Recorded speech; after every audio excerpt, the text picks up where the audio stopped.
This podcast is part of the Deluxe Edition Network. To find other great shows on the network, head over to deluxeeditionnetwork.com. That's deluxeeditionnetwork.com.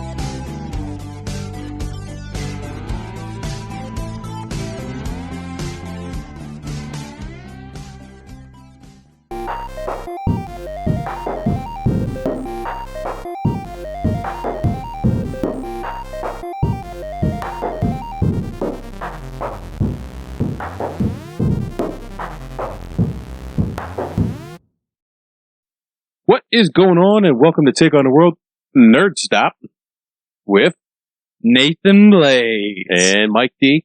A little bit of housekeeping and explain the Nerd Stop. So, being called a nerd used to be a derogatory thing. Now it's a title of honor, depending on who you ask. It's a title of honor. The fact is I've been a nerd most of my life. People wouldn't think it, but like I've always been a comic book nerd, a D&D, video game nerd. So, I embraced the nerd. So I think everybody should. I tease this one all the time. Oh, yeah. He's been a nerd most his life. I've been a nerd my entire life. Yeah. So like when him and his friends have a D&D night, I always call it nerd night. Yeah. But you know what? There's nothing wrong with that. It's cool to be. Very cool. Very cool indeed. And that's only because I'm a nerd. So anyway, it's not a derogatory term. It's a term of endearment. So what Nathan and I have decided to do is embrace the nerdiness and focus a series of podcasts on stuff that we like, video games, comic books, and the such. Technology, whatever the idea is for that week. Yeah. So, we decided that this is our first official NerdCast. NerdCast. I like that. Did you coin that just now? I just coined that right now. So, for our first NerdCast, we wanted to do something that we both liked, is video games. Well, he likes them. I love them. So, well, I've loved them longer than you because I'm a little bit older. Okay, well, my love adds up to more than yours. Okay. I do say so. Like my foray into video games started with the arcade. So we were talking, do we want to do arcade cabinet games? And then we both decided that the home console is where we should start. Yeah. And do like a history of the home video game console. Now, we're trying to stay away from the plug and plays. Yeah, because they're almost a whole world of themselves. Yeah, so we might cover that in a separate episode. We'll definitely cover cabinet games. Oh, yeah. In another episode.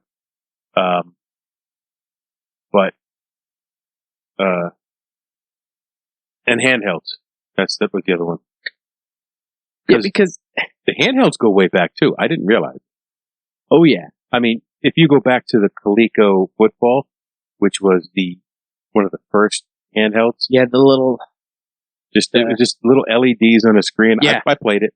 I loved it. I don't care. But we decided to focus on the home console. And believe it or not, the history of the home console goes way back. a lot farther than you'd expect. So, like, everyone thinks home console, they think, oh, Nintendo or Sega or Xbox or PlayStation 6. Or even the educated few, Atari. Atari was one of the best. Until a certain point. So, I'm going to let you touch this first one because this is your research here. Ah, yes. So now I'm going to preface this by saying this was not a home, but when we talked about video game consoles, we decided we were going to do commercially viable Yeah. So, but just to show you the depth of how far it goes back, go ahead, break. Okay, so to debate the first game console. It's an argument whether it was a Pong console, the Atari, or whatever. Everyone has their sides. But this one's highly debatable, which is why we're kind of putting a footnote with this one. Yep, this is an asterisk. Yeah. So, this console is, well, it goes back. What was the year again? 1948. Yeah, 19. Can you, hold on, imagine that. That's a few years after World War II ended. 1948. 1948. Nobody even conceived in their mind of a home video game console in 1948. Not everybody had TVs in 1948. And yeah. And yet you have this. It's called the cathode ray tube entertainment device. Cathode ray tube entertainment device doesn't exactly roll off the tongue. And, well, CRTED. Yeah, I guess. Credit. Okay. Why don't you go get in your time machine and go tell them, hey. But, so, it was invented, and I'm probably gonna butcher the second name. But the first name, Thomas T. Goldsmith and Estel Ray. So they are the inventors. But this console, this device, entertainment device, never really got past. It was never deployed. It never hit the market. It never hit the market. It was patented in 1948, and it only ever received a patent. It was not commercially distributed. Yeah. So, but tell them how it worked. Okay. So, the cathode ray tube entertainment device. It was a cathode ray tube screen, and the way it worked is that, the cathode ray tube would light up. There's not too much game in it. But you would have these slides, or these decals that you'd put on the screen. You'd slide them over the screen. They were pre-made, and they would have come with it if it were to go out into the market. And you just put them in, and I guess that's your game. Okay, so what you might not know is cathode ray tube is an old tube TV. Yeah. But cathode ray tube was, like the CRTs back then, were monocolor. Yes. So it was like the old green or orange screen print, something like that, like you would see on Fallout. Yeah, I know what you're talking about. So they would take these decals and put them over the TV, and that's how you would play the game. Yeah. I don't know what kind of controller it had. I don't know anything else about it, because when you brought this up to me, I was thinking, I didn't hear this one. Well, and I didn't research it because we were talking about commercially viable ones. But the thing to me is 1948. I know. I figured that's why it was worth mentioning. At least mentioning that in 1948, this was an idea. And this kind of leads into some of your more popular ones. Like, I don't think we did too much research into it because they weren't consoles. Like, Tennis for Two. Okay, Tennis for Two was the first video game that it was commercial, but it wasn't a home video game. Yeah, no. And Tennis for Two was played by one person. I don't like, why call it Tennis for Two? Why not Tennis for One? Well, hold on. Let me count. 2. There you go. Yeah. So, Tennis for Two was something that was designed and patented.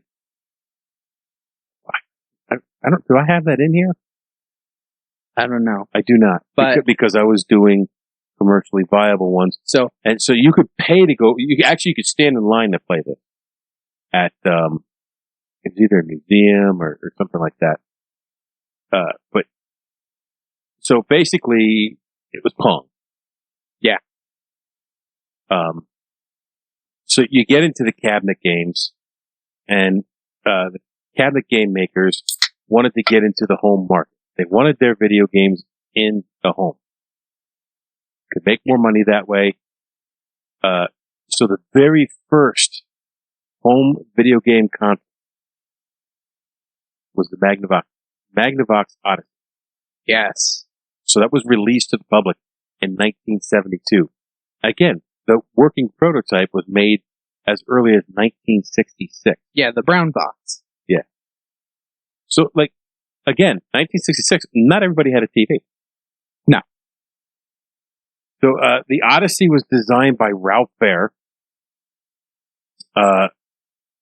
There is a debate on whether this is a digital or analog system because of the additional analog circuitry for the output, the game control, and the components used.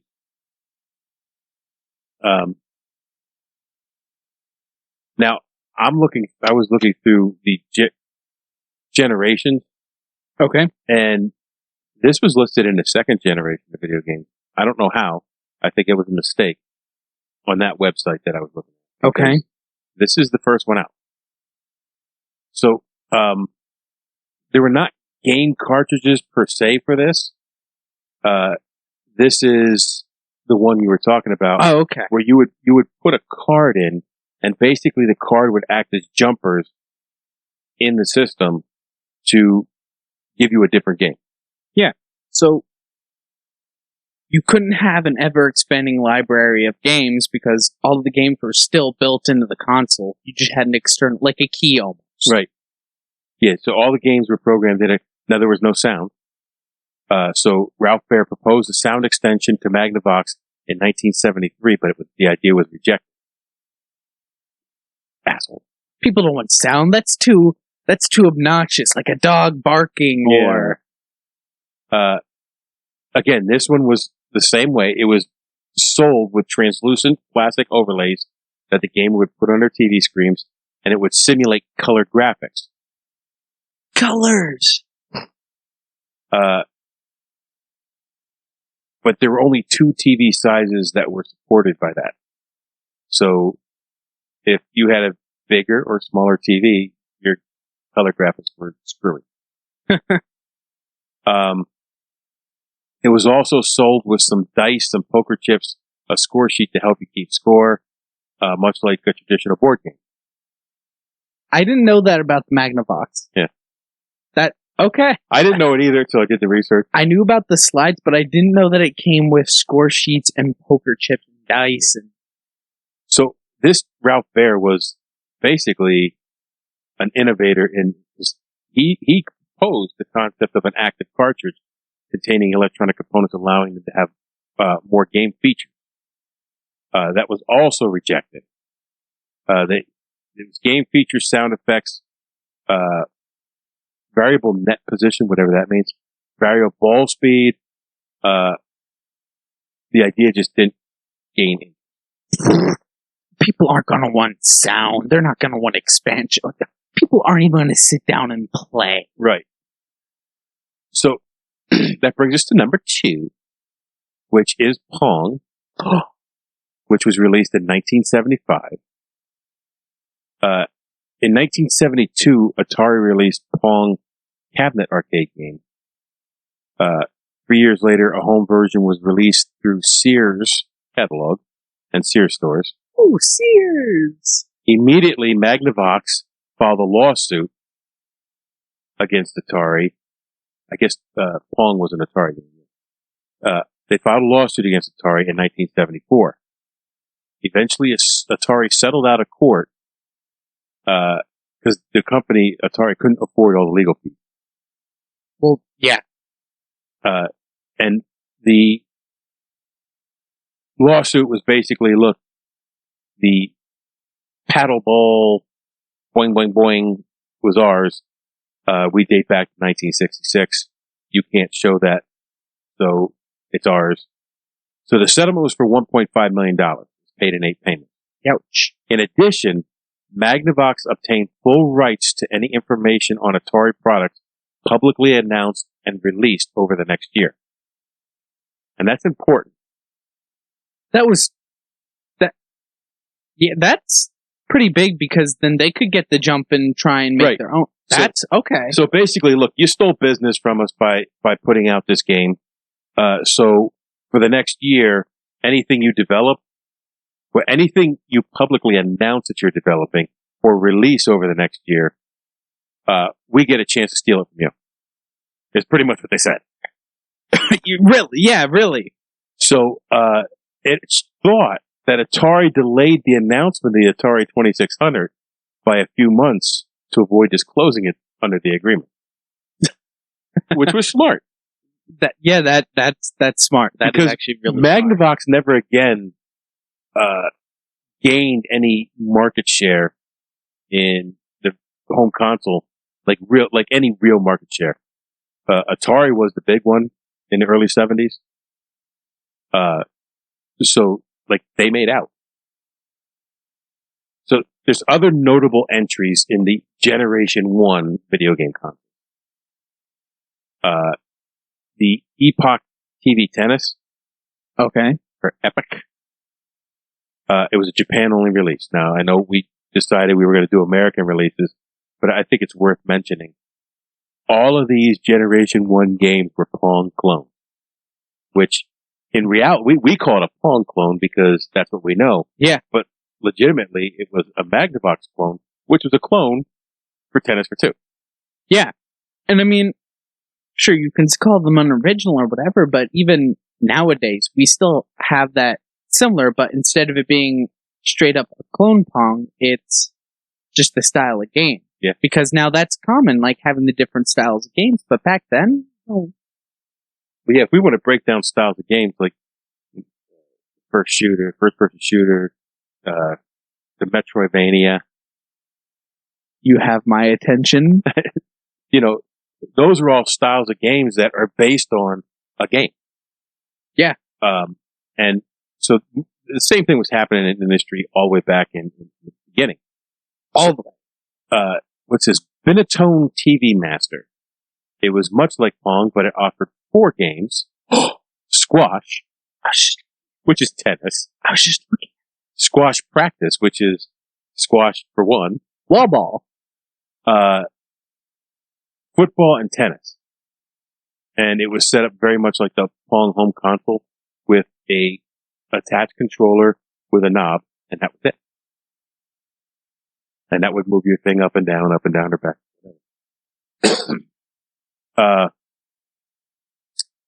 The Coleco Telstar. It's another Pong clone. Okay. Color TV Game 6. Color TV Game This is the one 6. I was talking about. This was the first one made by Nintendo. That's the first Nintendo foray into the home console. Okay, I didn't know this. It was only released in Japan, and it wasn't released till 1977, but it's still considered a first generation 1 home console. Okay. It was the first console to offer color games. Because by 77, color TVs were almost everywhere. You didn't see black and white TVs anymore. Okay. It was sort of a Pong clone, although it offered different ways to play Pong, including putting obstacles in the path of the ball. Obstacle? And that was game innovation back then, dude. Like, you had to hit it around through a hole up here, or a hole down here, where they had walls, and you had to hit it around. I didn't know this about this one. I didn't know the Color TV Game 6 was a Nintendo first. I didn't realize that. I didn't realize that was a Nintendo. I recognize the name now that we're talking about it, but I had no idea that was Nintendo.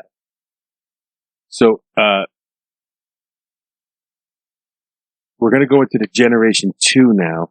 I'm going to let you do the first one because you put some effort into this. first one. Oh, the Fairchild Channel F. Man, they really had a hard time with these names. Yeah. Well, or it was also called the Channel Fun. Yeah, because that rolls off the tongue so much better. Yeah. Anyway. But yeah, the Channel F or Channel Fun hit the market in 1976. Now, just so you know, at 1976, I was 6 years old. Oh, so you were sitting down playing the Channel F. I never played the Channel F. I did, however, play the original Atari 2600. Okay. Which is a Generation 2 video game. All right.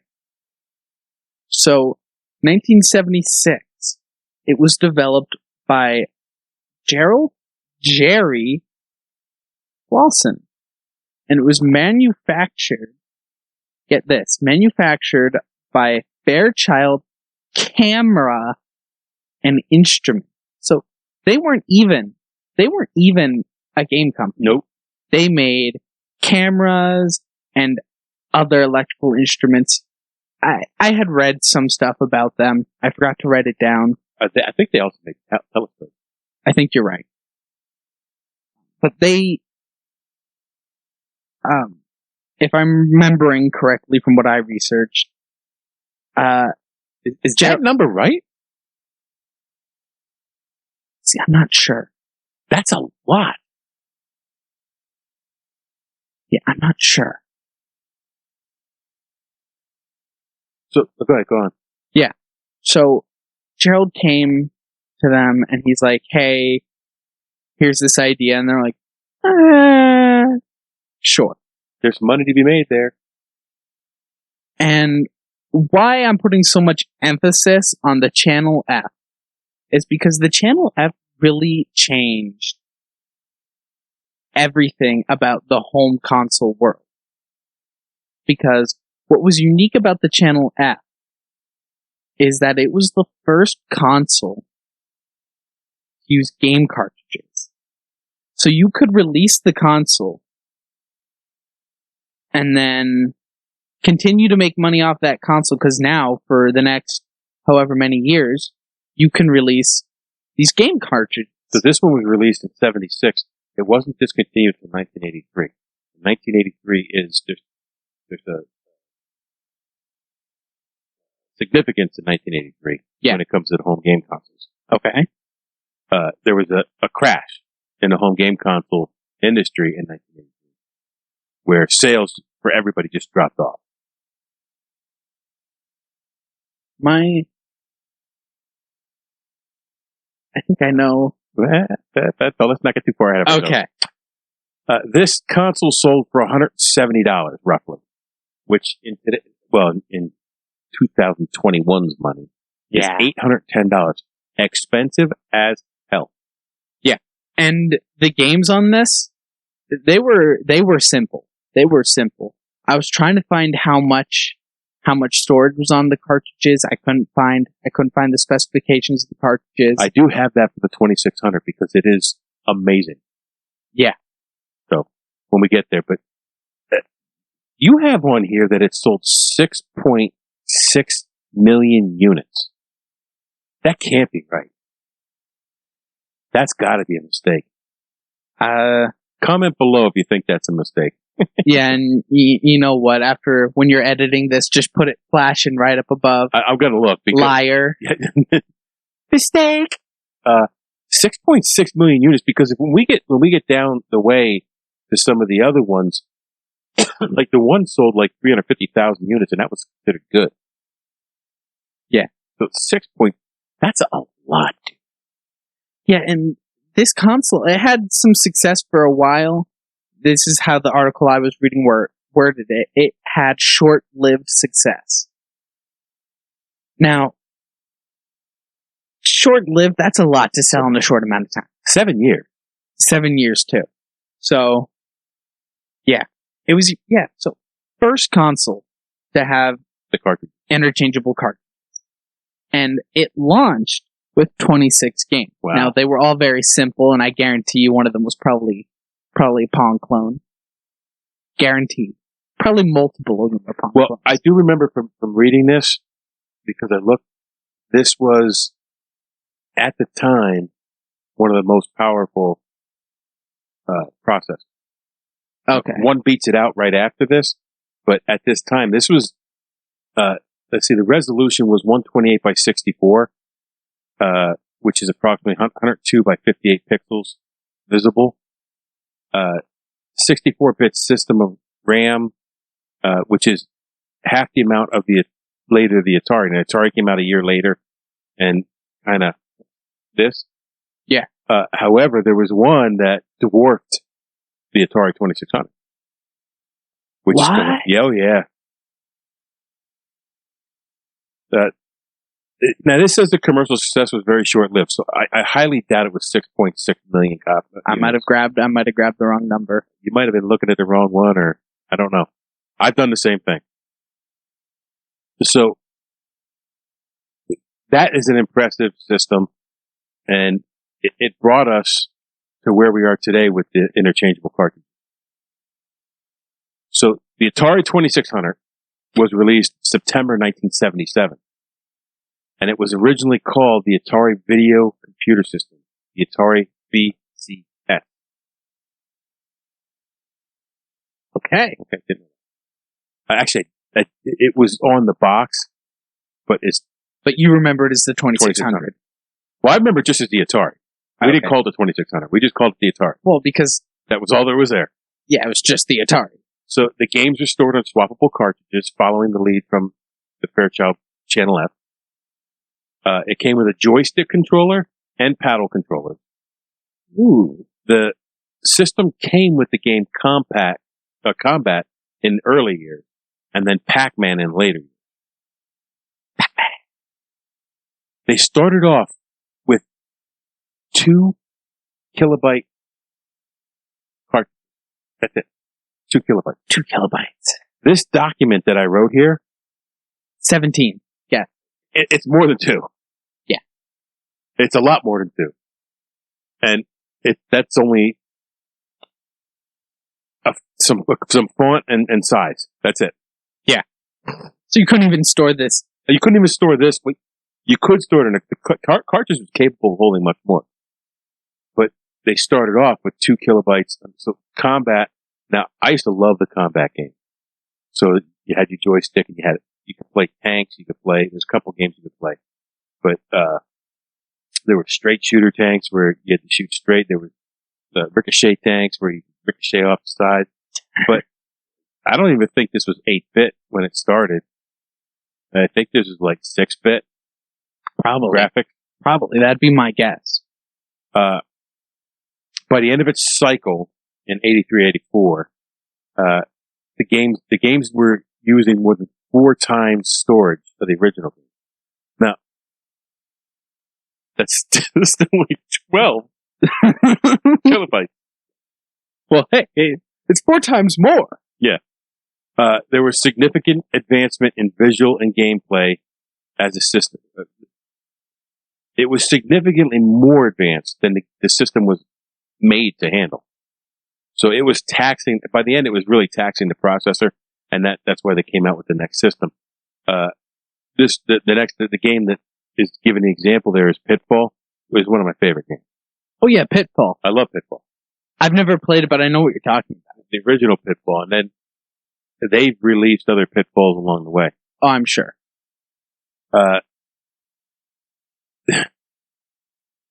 The poor quality, because of you're taxing the processor, really eroded consumer confidence in the system and the console.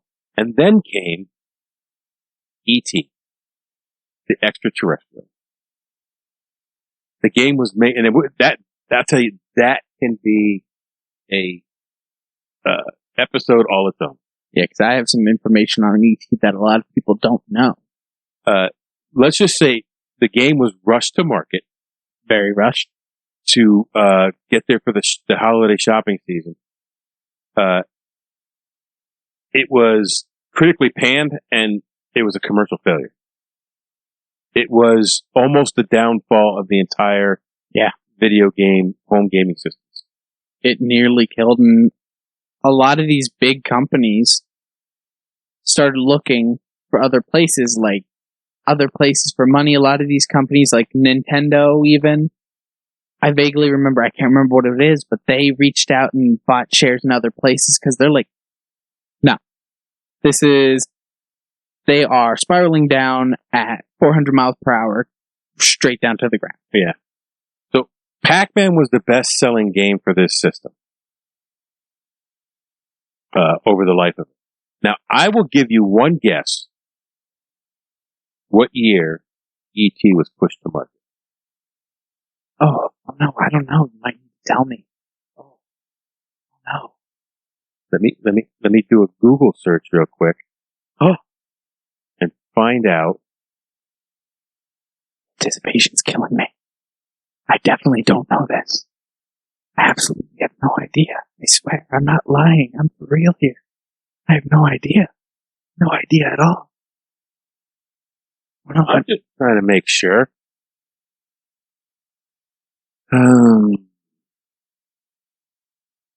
Oh no. What year is that? 1982. Which basically was one of the catalysts for the downfall of the home video game console. Oh my god. This game, I played this game. I have played this game. I played it when it came out. Horrible. I'm sure it was. You were a little brown turd walking around a screen aimlessly. It was bad. Bad game. Bad game. Bad game. Very bad. So that brings us to our next entry, which is the Bally Astrocade. Or Bally Arcade. See, this one I did not recognize at all. This was designed by Midway. Oh, I like Midway. Well, you'll see that, like Nintendo, Midway, Sega, all huge cabinet game manufacturers got into the home market in one way or another. Oh, because there was money. Yeah. This was released December 1977. It was part of what I would consider the great 8-bit era. I love the 8-bit games. I love them. Can't blame you. What I grew up with. And I mean, like, me liking the 8-bit games, that's someone coming from an era with 4K and... Yeah. Well, what's that game I just started playing? That's Stranding. Death Stranding. Death Stranding. The graphics on that are incredible. Incredible. But, I would take an 8-bit game over that sometime. And you know what? Even in today's market, I still think there's a place for it.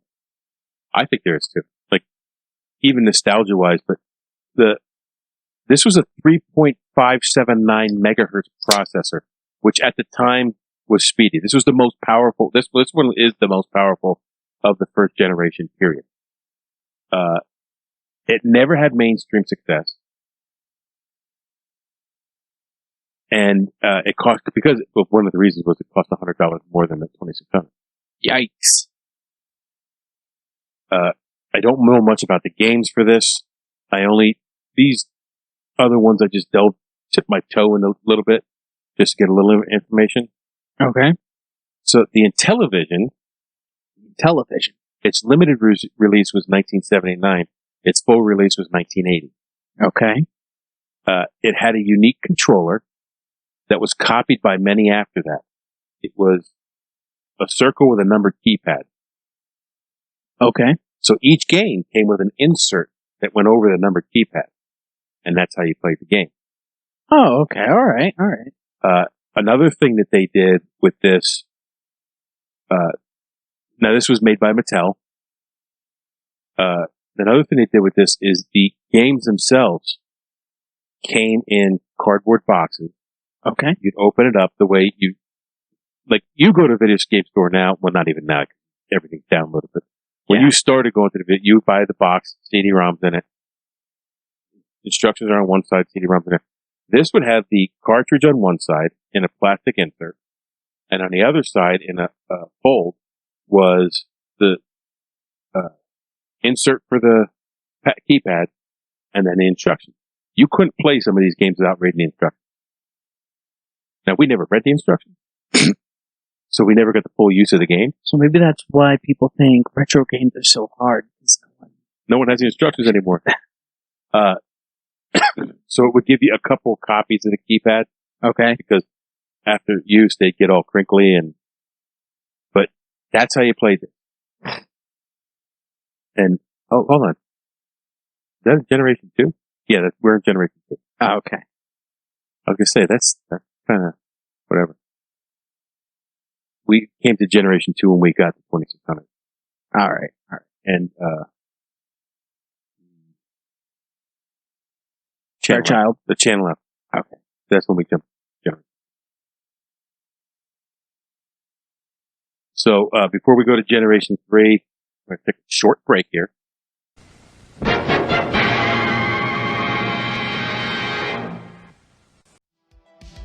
Hey, this is Sammy. I'm here with my hetero life mate, Yen. Hey, Sammy. Hey there, Yen. How you doing? I'm doing pretty good.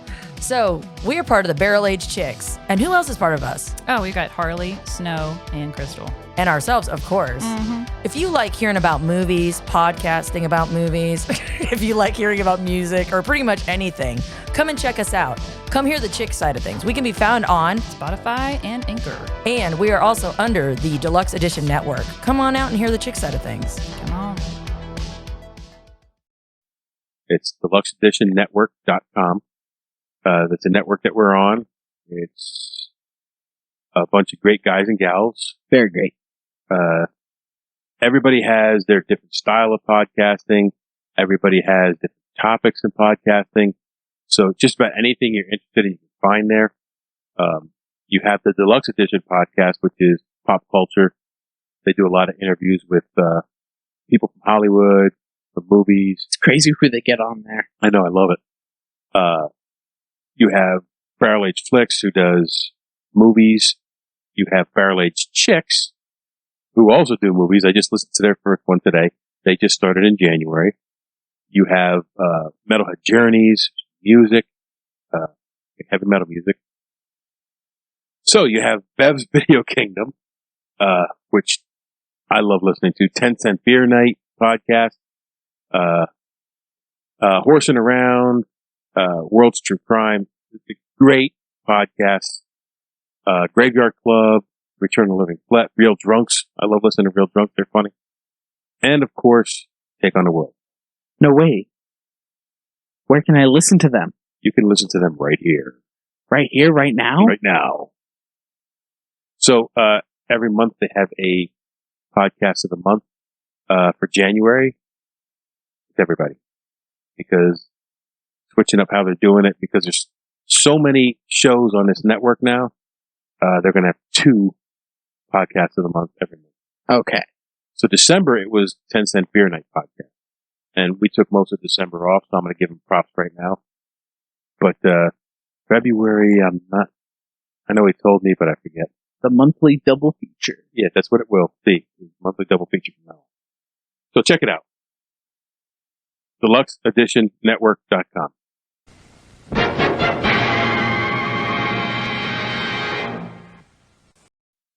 And we're back. And we're on Generation 3. All right. So,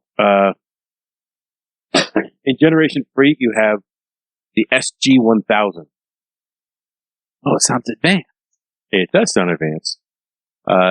This is Sega's first entry into the home game console. Until then, Sega primarily was arcade cabinet games. But in 1982, there was a downturn in arcades. I don't remember that because I was 12 years old. I was killing at the arcade. Nathan had the honor and privilege to watch me play pinball the other day. Yes. It was magnificent. Now, obviously, I'm from an age where things are less analog. So, not many people that I know are going out playing pinball every day, but it was magnificent. We left the establishment with a plethora of free games on the machine, There's a good likelihood next time we go back, there'll still be 3 games. unless they unplug it and yeah. then pour us. Your But- high score. I love pinball. I used to be a pinball wizard. Used to, you still are. So, I don't remember this downfall in arcade, downturn in arcade. Not then. A bunch of years after that, maybe 8 or 9 years after that, yeah, arcades kind of went out of favor. So it was released July 15th, 1983. The third iteration of this was Sega Mark III in 1985. So all Sega 1000 games are reverse compatible with the Mark III and the Japanese version of the Master System. Okay. So now this is the first time I saw all the Sega or SG 1000 games you could play on the Mark III or the Master System. Mark III was the third iteration of the SG 1000. There was the SG 1000, SG 1002, created, and then the Mark III. You could play all those games on the Mark III and the Master System, which is the first time I saw reverse compatibility, which became a big thing as when you got into the market with the Xbox. Yeah. We bought what was the second Xbox? 360. The 360. I made sure we got a 360 that was reverse compatible because there was games on the original Xbox that I wanted to continue to play. Yeah, and I mean, I think because of, like, your particularity with that, backwards compatibility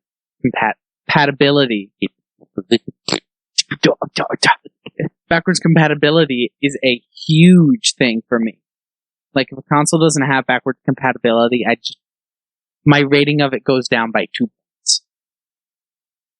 It was a big, like, the 360 when we got it, there was a version that was not backwards compatible. Yeah. And then one that was. That was what? Was.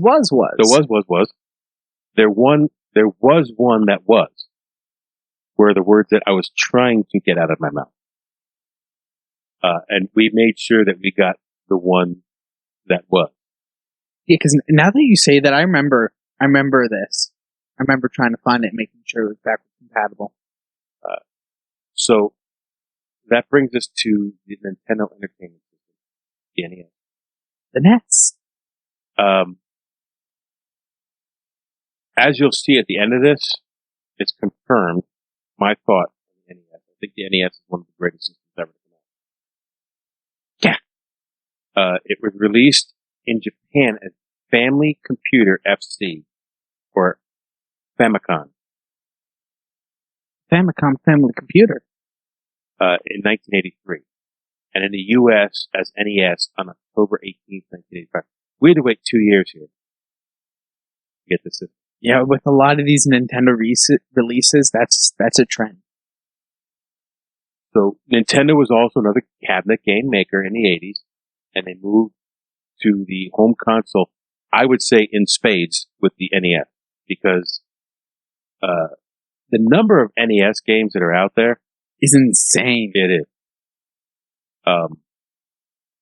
This system was one of the best selling of its time, and it really helped the industry after the game crash of '83, or the home video game crash of '83. Yeah, which was caused by. Don't say it. Not enough can be said about this console, and this could easily be an episode all its own. Oh my god. Yeah. If you have nothing else to say about the NES, I do have one cool you little say as factoid. much as you want, bro. Okay. That's enough. Moving on. Go ahead. So, fantastic console. And this is a little fun fact. And I hope this is still correct. If it isn't still correct, it just changed recently and I haven't heard about it yet. But the NES, on the bottom of the console, it has a phone number you can call for assistance with issues with your console, that number should still be supported. It's still a number that you can call and get some level of assistance with issues with your console. Wow, that's amazing. And I think part of that is due to the success. Well, IGN in 2011 named the NES the greatest video game console of all time. I would concur. Now, let me ask you something. How much NES have you played? Not a massive amount. I've played, well, my friend. This guy you know. No, this one's a friend. Okay, someone you know. He has an obsession with the retro consoles, and he has an NES. I had a friend, or someone I knew, who had an obsession with Atari. And I think he owned almost every single Atari title. That's crazy. People would kill for a library like that nowadays. Now, I think the Activision system also played the Atari card. Oh, no, I would not know. But go ahead. But, yeah, it's just crazy. I've gotten to play a fair bit, not a massive bit. I've played at least a baker's dozens of games on it. At least once. Do you have a favorite NES game? Mario. Very, very standard take. I know. Zelda. He didn't have Zelda. It's hard to find. I would sit up in this living room and play Zelda for hours. Oh my god, if I had a chance to, I would too. Because I've seen that Zelda. And, you know, it's simple compared to what we have nowadays, but you have to take in mind the time. But it still looks incredibly fun. I loved it. So, we'll move on to the Master System. It was another Sega entry. It was originally remodeled version export of the Sega Mark III. And it was launched in the US in 1986. Okay. I don't really know much else about it. I was not a Master System fan. Okay. I think NES so dominated the gaming industry at that time that anything else, Atari had, like, the next one is the Atari 7800, but in between the 7800, they also had the 5200, which was not the 2600. So I don't know when the 5200 was introduced, but Atari went downhill and never recovered from ET. I'm sure. I am sure. So also in this era was the Commodore 64. And now I have to switch to my Windows here because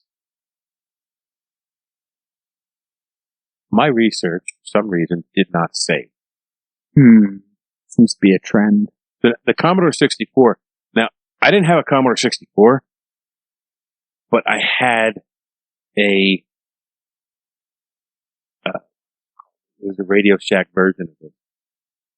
So the Commodore 64 is more of a home computer, an 8-bit home computer. It was released in 82.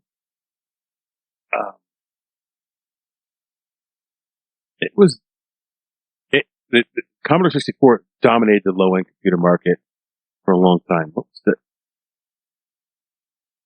the Tandy? Andy. I think Tandy was the Radio Shack version. Okay. Sounds familiar. Now, I remember using this, and you could do basic DOS programming on this. All right. But the Tandy that I had, you couldn't save. So you could spend all day writing that program. As soon as you turn that system off, you lost everything. I think with the Commodore 64, you could put a cartridge in it. Like a floppy. It wasn't a floppy. It was a hard cartridge. Oh, okay. I think. But when it was released, this was like $500, $600. Yeah, $595, which now is about $1,600.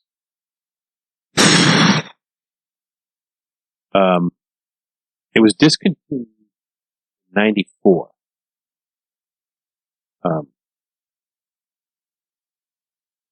I was not a huge Commodore. As Either. recent as 94. Sorry, that just hit.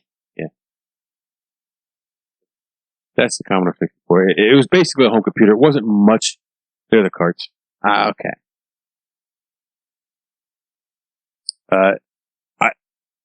I don't think it was as popular as it could have been, but the Commodore 64 was well known at the time. Okay. I mean, but now, of course, my clique is a bunch of computer nerds, but everyone I know at least knows of the Commodore.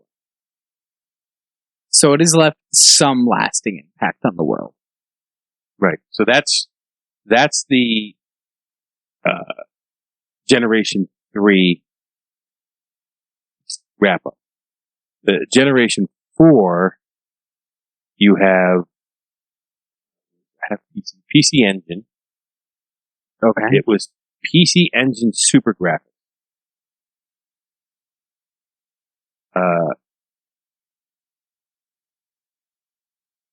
By Nintendo? I have no idea. NEC Home Electronics.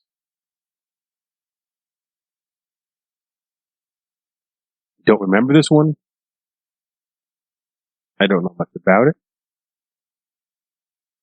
It looks like it was a copycat console almost, though. It looks like it attached to something else. Oh, that's to a CD-ROM edition. Oh, okay. Anyway, after that you had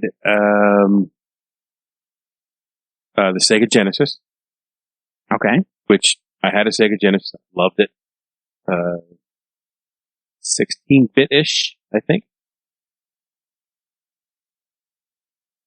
That's 16-bit? Yeah, 16-bit. 4th generation home console.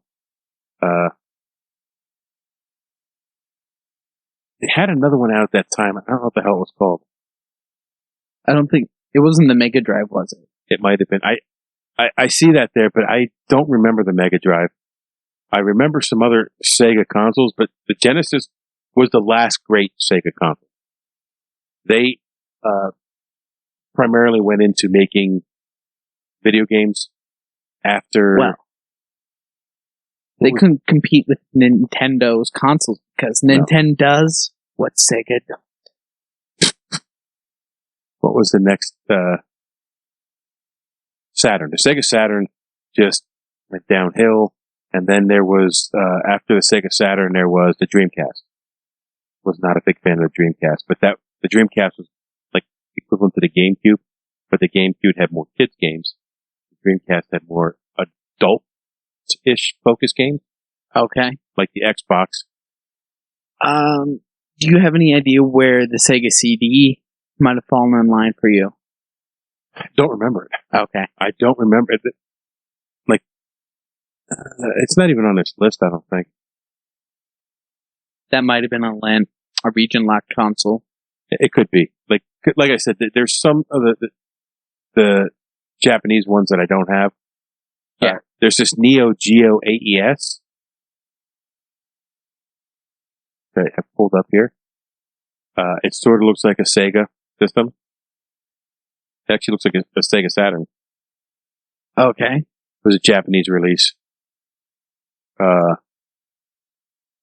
Again, I don't know much about it, but it was another game system that derived from cabinet games. I'm kind of quickly going through the 4th generation because Sega Genesis and Super NES were the only two that stood out there. Yeah, Super NES. Even with the Super NES, I preferred the original. Really? Yeah. Okay. I was just so stuck on that, Legend of Zelda. The NES came out with the little light gun for the shooting game. The Nintendo Zapper. The Duck Hunt.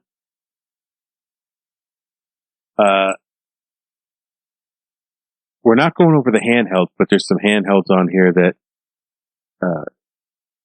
in '87 that came out that were like precursors to what's out now. So Generation 5, I never even heard of that one. No idea what that No. is. 3DO Interactive I've heard of. The Atari Jaguar I've heard of. The Saturn I heard of. PS. I've heard of PS. I think I know the PS. The PlayStation I had. PlayStation. I had ridiculous amounts of time in some PlayStation games. Oh my god! Even when I was little and we still had PlayStation, Yeah. I probably killed that thing. Nintendo 64. Well, either the original PlayStation, the 64, or the game. One of those was my first console. I bounced back between all three of them a lot when I was little, but one of those three. Well, I know the PS was Lex. This is 93. Now, I don't know exactly when, between 93 and 98 is Generation 5. But the two standouts there are PlayStation and Nintendo 64. Yeah. And really, PlayStation, only one that is still surviving. What's Nintendo's game now? The Switch. The Switch and the Wii. And the Switch is a handheld. Yeah, the Switch is a hybrid console, but yeah. So PlayStation is now, as we talked about before, PlayStation was the first one to use the discs. They're most well known for it, but I wouldn't say they're the first. I Who believe. was the first then? Well, I know the Sega CD used it. I never heard of it. Not even on the list. Doesn't count. Well, I know PlayStation wasn't the first CD. When we did our video game one, I think it was. I didn't bring those up because, Okay.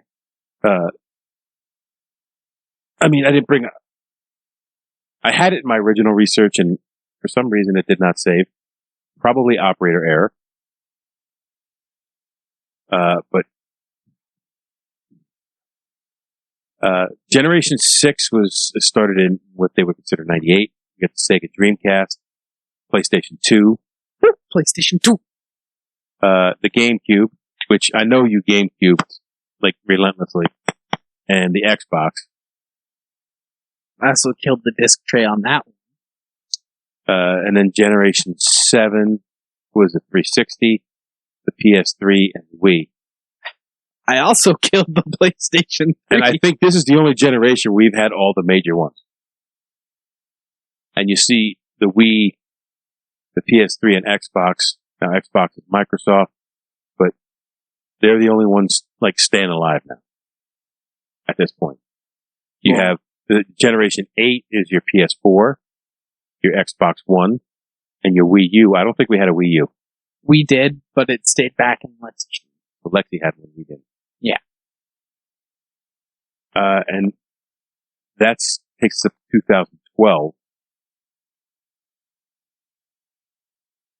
Yeah. Right now, But here's where the 5200, the Atari 5200 came out in 82. 7800 in 86. Atari Jaguar, I thought. A Jaguar like stuff. Let's see if that Sega CD's on here. It's not. Genesis, Game Gear, Saturn, telling you the CD was the thing. Nomad.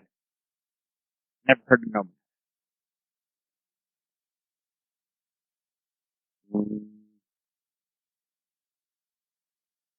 PlayStation, PlayStation 2, PlayStation Portable. Yeah, the PSP. Oh. PlayStation Vita? 4? Yeah, Xbox 360, Xbox One, but now there's the Xbox 10, right? Yeah, the Xbox Series X and S. Right. The only difference is that the S is a cheaper option because it's all digital. Okay. So it's less components. And then PlayStation 5 with The refrigerator. the X was the refrigerator. That's the one that they made an actual refrigerator. The 5 they call the Wi-Fi router. Okay. Yeah, that's right. And this is getting into this is getting into another discussion, but it's just not. It's got four exclusives. 4 games that you can only play on the 5.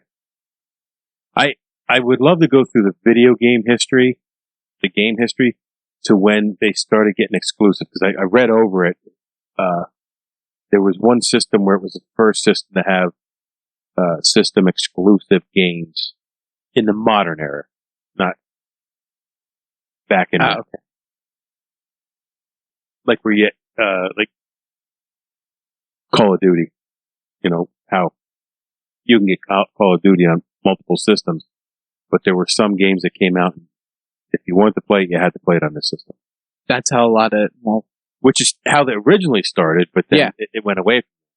Yeah, it went away. Everyone had it, and it was all about the better graphics or what.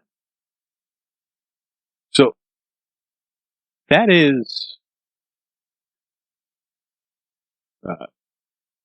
a brief, summarized history of video game consoles. Yeah, especially on the more recent side. Yeah, the fact is I ran out of time in researching. Yeah. And what I did research did not save. And I would have to blame a gremlin of some sort. Well, why are you looking at me? I'm just saying, I'm looking at you because I'm talking. I'm not blaming you. I'm not saying you're the gremlin. Are you? No. Okay. Or operator error, which is highly unlikely. So that's your first installment of Take on the World. Nerd Stop. Or what did I say? Nerd Stop. No, the second one. I coined a phrase at the beginning, nerd. You expect me to remember? Yes, I do. No? That's funny. All right, I have to look it up because I thought it was pretty good. Pretty witty, if I do say so myself.